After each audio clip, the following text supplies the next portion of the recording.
சிங்க பெண்களை குறித்து அன்றே விரிவாக தெளிவாக அழகாக நான் கூறிவிட்டேன்.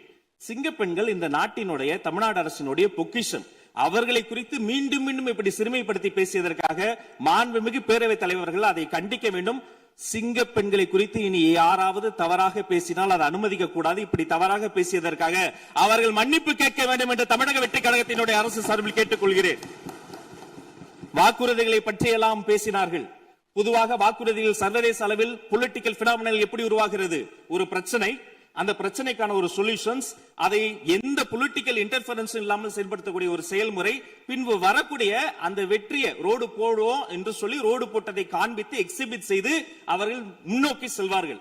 ஆனா இங்க பொறுத்த வரைக்கும் நாம தமிழ்நாட்டில் இதுவரைக்கும் ஆண்டவர்கள் பிரச்சனையை ஐடென்டிஃபை பண்ணி சொல்லவே மாட்டாங்க. ஏன் தெரியுமா?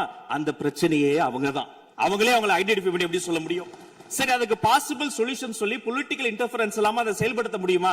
ஒரு முனிசிபல் கவுன்சிலர் தொடங்கி மாண்புமிகு அமைச்சரினுடைய வீட்டில் இருக்கிறவர்கள் வரைக்கும் கமிஷன் மீது கமிஷன் அடித்து அந்த ப்ராஜெக்டே முடியாது. கடைசியில் எதை விளம்பரம் செய்வது?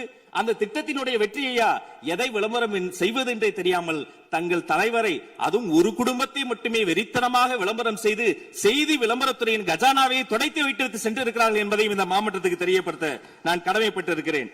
இன்னும் ஒவ்வொரு வரியிலும் ஆக்கப்பூர்வமாக அறிவியல் பூர்வமாக எதையாவது சொல்வார்களும் நான் தேடி தேடி பார்த்தேன். அவராக 40 நாட்கள் தேடி பார்த்து ஏமாற்றம் அடைந்தார். நான் 40 நிமிடத்திலேயே ஏமாற்றம் அடைந்து விட்டேன்.